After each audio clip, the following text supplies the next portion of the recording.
Vykite vestuvės.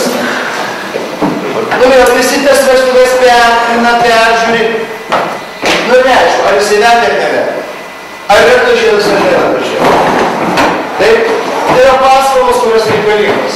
Taigi, koks mūsų uždavinys, kalbant apie žiniasklaidą? Mūsų uždavinys pasinaudoti žiniasklaidą, ypač kaip autoritetingų visuomenės informavimo šaltiniu, tam, kad mes perduotumėme savo žinią, kuri mums reikalinga yra perduoti visuomenę.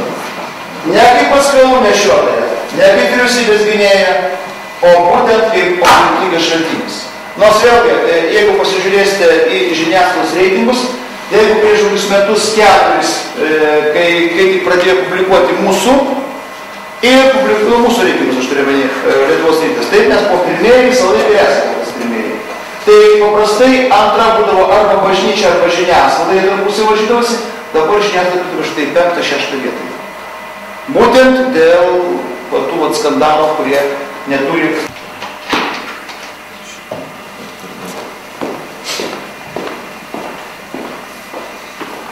Labadiena, mes iš televizijos Tele3. Sakykite, mes čia girdėjome, kad įvykęs yra incidentas. Kas su mumis gali pašnekėti apie tai? Labadiena, bet mes irgi nesenai atvykom, kuriam štabą, visą surinksim informaciją ir tada jums maždaug po pusvalandžio pateiksime. Gal galėtumėte atvykti čia? Po pusvalandžio, tai o kur atvykti po pusvalandžio? Čianais.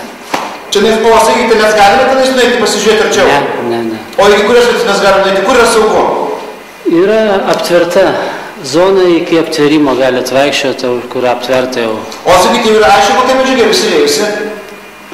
Viskas yra tikslinama, mes jums pranešime. O tai ką, dar nežinote, mes išsilieja, ar žmonėm yra pavojus kilęs, nes matom, debesis eina link gyvenamųjų namų?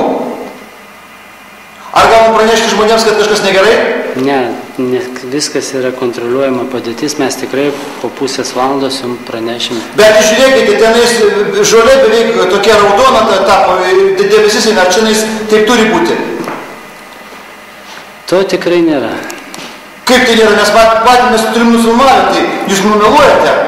Gal reikia gelbėti žmonės? Mes atliksim žvalgybą, viską įsiaiškinsim ir jums pranešim. Nu gerai, ačiū. Prašau. Tas 20 minučių jūsų galvo, tada galėtume štabo vadas jūs ką nors pasakyti apie situaciją. Yra žiniasklaidos jums. Pirminė informacija mes esame gavę labai svarbu atsakingų už situaciją žmogaus. Nors porą žodžių.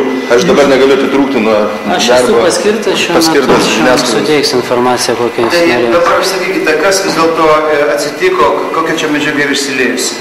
Susidūrė sunkvežimis su traukinio cisterna, įsiliejo geležies pentakarbonilas.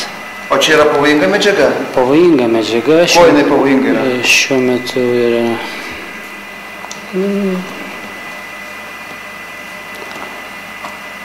Kuo jinai pavojinga žmonėms ta medžiaga? Kas atsitinka su žmogum?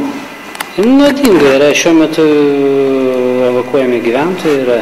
Iš kur evakuojami gyventojai ir kur jie yra evakuojami? Iš Valčiūnų apylinkių gyvenviečių ir evakuojami, dalis evakavosi evakuavom, dalis išvyko pas giminaičius, kita dalis, kur neturėjo, kurie išvykti, patalpinti buvo Šilo gimnazijoje.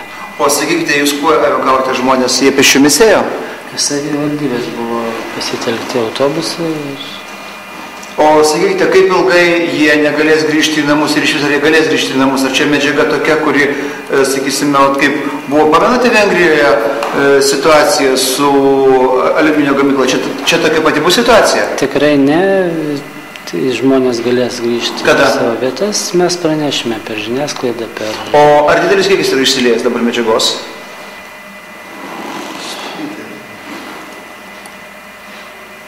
Nustatinėjamas kiekis, bet tikslaus kiekio aš neatsakysiu, koks yra. Gerai, ačiū. Vadė, aš pastebėjau, kad jūs norėjote patikslinti spaudos atstovą dėl medžiagos, kuri išsiliejo. Įsiliejimas yra sustabdytas, kiek įsiliejo bus nustatyta. Kokia medžiaga? Man atrodo, kad jūs jau žinote, kadangi iš tada esate. Nu, yra nustatinėjama dar tiksliau.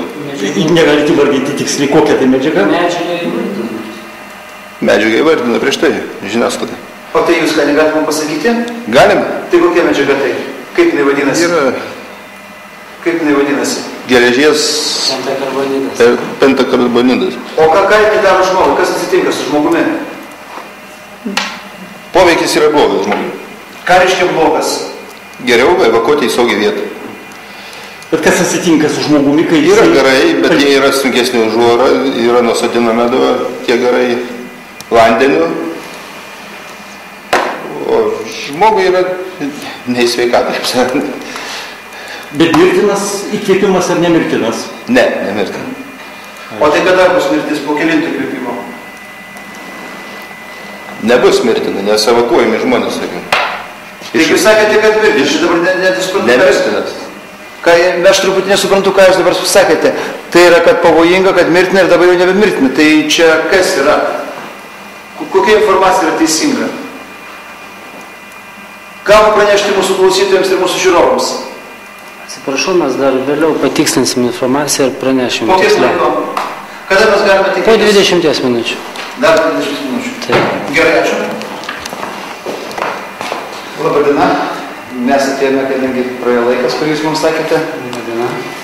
Ką jūs mums galėtumėte pasakyti dabar? Kas jūs dabar domina? Viskas pradedant nuo to, koks yra plotas pažeistos teritorijos, baigiant kiek žmonių evakuota, kur žmonės evakuoti, taip pat mus domina, kokia tai medžiaga, kokį jinai pavojų kelia žmonėms. Medžiaga yra geležies pentakarbonilas. Yra toksiška medžiaga, 2 kartus pavojingesnė už amoniaką, sukelia odos dirginimą ir akių nudegimą gali sukelti.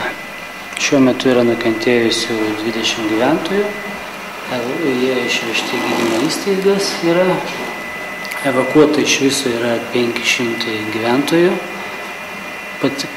kai kurie išvyko pas giminaičius, kita dalis yra išvykę, yra evakuoti į Šilo gimnaziją. Koks yra plotas? Plotas yra 50 hektarų. 50 hektarų. Taip. Čia užterštos zonos. Taip? Taip. O sakykite, koks yra plotas, kur žmonės negali užeiti? Kur dirba pajėgos dar? Ar nėra to ploto? Yra... Pirminė izoliacija buvo 30 metrų. Jūs kažką norite mums pridėti, sakykite, Ne, čia mes prašau. kalbame. Kažką jūs norite pasakyti? Atstovas spaudai jūsų informaciją. Jūs kažką norite padėti? Aiškiai matom, kad norit ką nors pasakyti. Jo, kokios yra? Kažkas ne taip, kažką ne taip sako atstovas spaudai? Viskas teisingai, viską atstovas spaudai teisingai sako, jis perteiks tolesnę informaciją. O tai sakykite, iš tikrųjų tiek yra daug nukentėjusių žmonių? Taip. Jau pasakėm. Ar, sakykite, ar užteko greitos pagalbos automobilių? Išvežtas į ligoninę? Gal atstovas spaudai informuos mus, mes atsiprašom labai, dirbam